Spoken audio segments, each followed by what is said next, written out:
Let's look at the two distinct parts of the appraisal. First is the review and assessment of appraisees' performance against agreed standards. Now, to review, you need to have criteria by which you're going to review performance.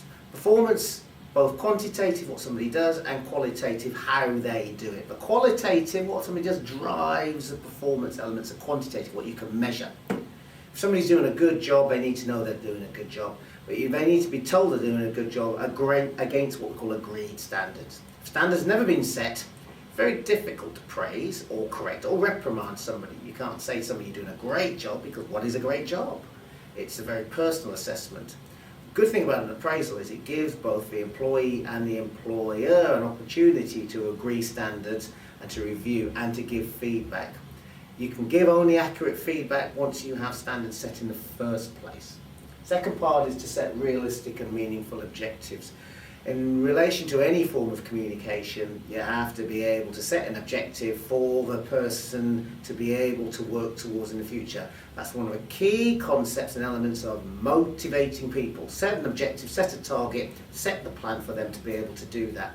The appraisal is only a mechanism for you to be able to set realistic objectives, increasing performance, increasing productivity against agreed standards, and that allows you to be able to motivate somebody towards that because you now have a target in which to hit.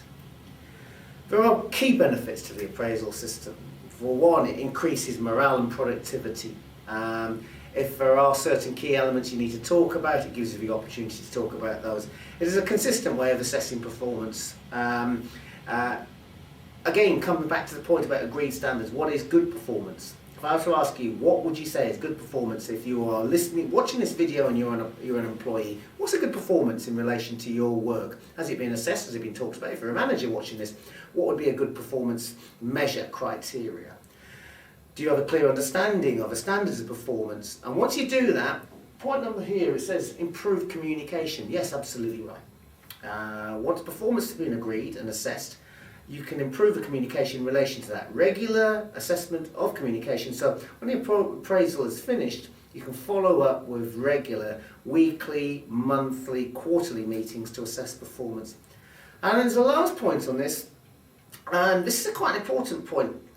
Appraisals don't have to be done, but they give a clear indication that an organisation, a department and manager, is actually helping to discuss the development potential and competence and training of an individual. One of the reasons why organisations lose industrial tribunals is because there is scant or no records of any form of procedure in relation to performance, development, training, or any form of quality assessment in terms of that. If there's no records of procedure, an employment tribunal will say that no actual development process has taken place. It's incumbent upon the employer to ensure that processes are put in place, and appraisal is a good starting point for that.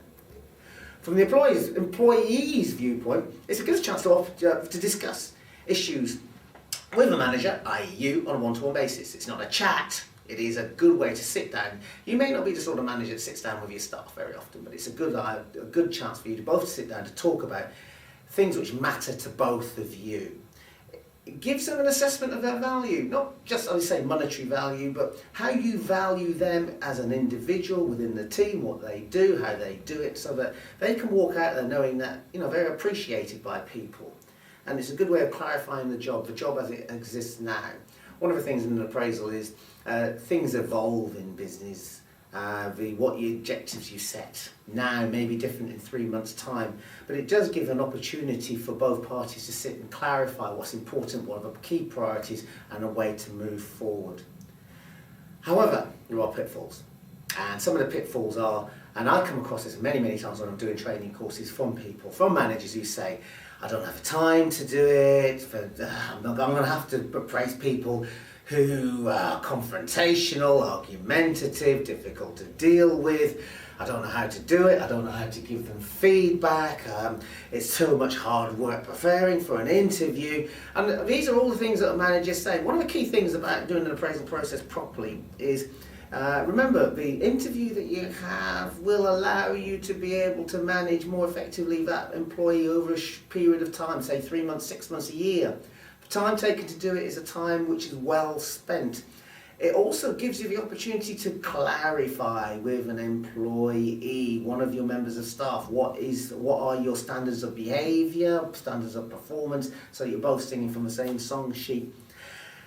And the ability to give constructive criticism over areas of standards of work and performance which you're not happy with. This gives you the opportunity to do that, to assess it, to communicate it, and to follow it through. And a good appraisal is good management practice. So what do? What structure do you have for an appraisal? Well, we have 6 key elements in terms of appraising staff effectively.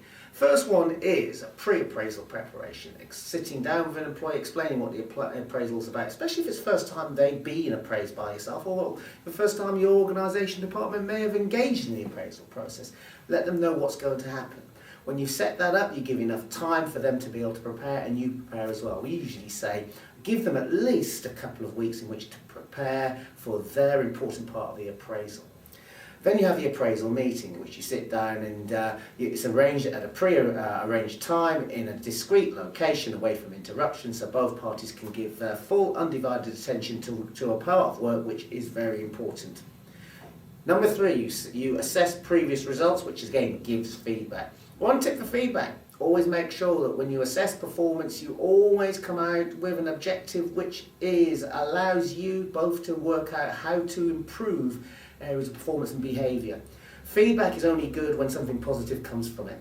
So whatever conversation you have, no matter how pleasant it is, or sometimes difficult or challenging it is, you should always come out with something more positive, which leads on to the objective setting. Should be what we call SMART objectives. Smart, specific, measurable, agreed, realistic, and time-bound. The SMART objectives, sort of objectives where you cross your T's, dot your I's, everybody understands what has been discussed and what is expected. You would then, number 5, agree of the objectives, the appraisal with the employee. You would set your assessment, they would agree what's been agreed. And then number 6 is a follow through. Now a lot of people think, the managers say to me, oh, the appraisal's done, that's great, I can get on with real work. Appraisal is real work. Appraisal is important for both parties to come together. It is a key part. Work doesn't stop for the appraisal, work slows down slightly, and then the follow through comes through. And that's when a real value of appraisals come through. What you've got to be able to do is follow through on what was done.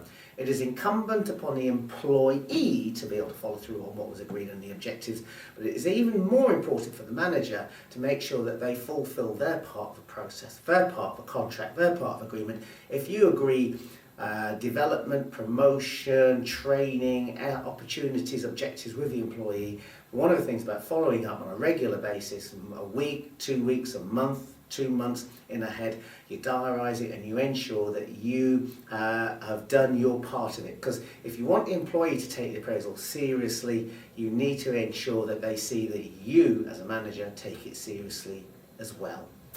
Thank you.